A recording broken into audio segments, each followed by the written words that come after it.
Thank you. Mr. Matheson, one issue I've talked about from time and time again is the need to be able to build up our nation's infrastructure. You talked about this in your statement. What issues are rural co-ops facing with regard to permitting and infrastructure build-out? If we're going to go to all-electric vehicles, we have to have capacity.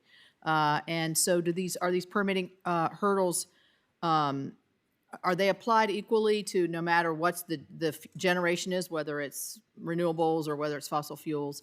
And so what are those challenges? Well, it's a great question, and as I said in my oral testimony, if we're going to pursue any type of transition, we have to be thoughtful about how we can do this and have appropriate time. And sadly, when it comes to permitting, time is a problem. And you've, I'm sure, heard story after story about the length of time it takes to have, whether it's a generation project, whether it's an electric transmission line permitted.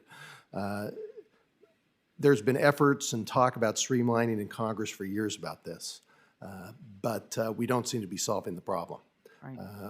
I'll mention a particular transmission project we're involved in the Wisconsin area. It's the Cardinal Hickory Creek transmission line, where it's at over 103 miles of a high voltage transmission line. 1.3 miles crosses federal land. And between the state and between the rural utility service at the federal level and between the regional transmission operator, MISO, it's taken years and years and years to get this transmission project built. And this is one that everyone thinks is a good idea. Everybody, wherever they are in their politics or whatever they think about different types of generation, right, they all agree this transmission line ought to get built. And you'd like to think we could have a matter-of-fact conversation about the trade-offs of siting this facility and what the risks are and how to mitigate those risks in a timely way. But that's not the way the process works anymore.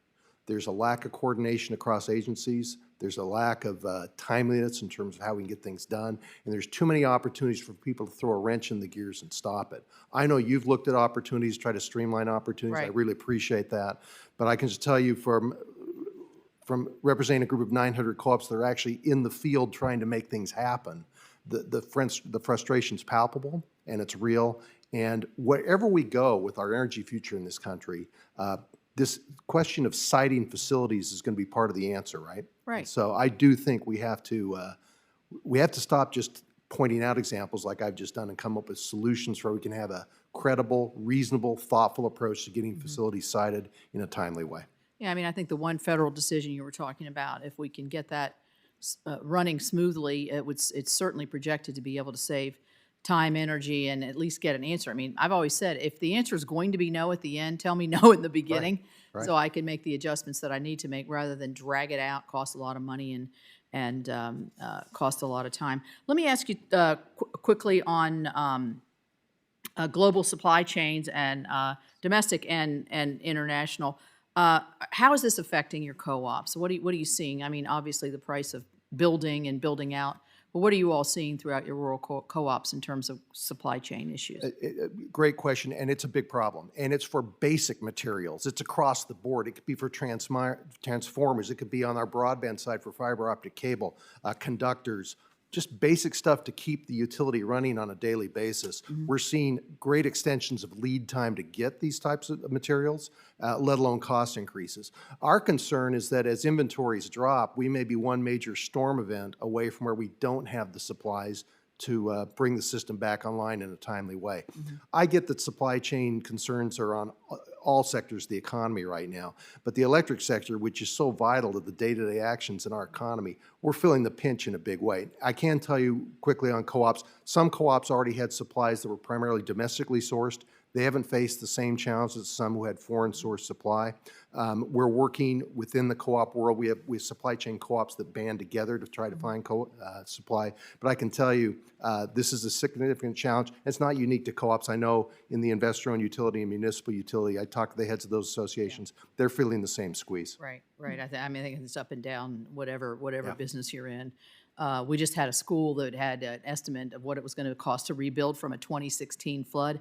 I just read they have to redo all their plans because they can't afford what the new yeah. cost figures came in. Ms. Sagama, thank you for coming. I'm sorry, I did read your testimony. I'm sorry I wasn't here for it. Let's talk a little bit about what are the top issues that small oil and gas producers are facing right now, and what how can we remove some of those barriers? And the chairman talked about methane, and I'd like to give you a chance to talk about what your industry's doing in terms of capturing methane emissions and how the improvements have been moving along. Sure.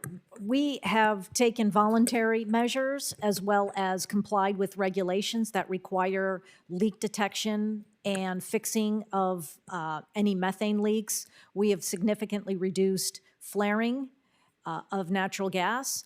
And flaring is really necessary when you don't have the infrastructure in place to capture the natural gas off your oil well. So lack of pipeline capacity and a purposeful policies and opposition from environmental groups to natural gas pipelines are meant to ensure that we can't move forward with oil and gas development here. Because if we can't capture that methane, we can't even put that well in place. So that's one of the things that is definitely holding us up is lack of pipeline capacity.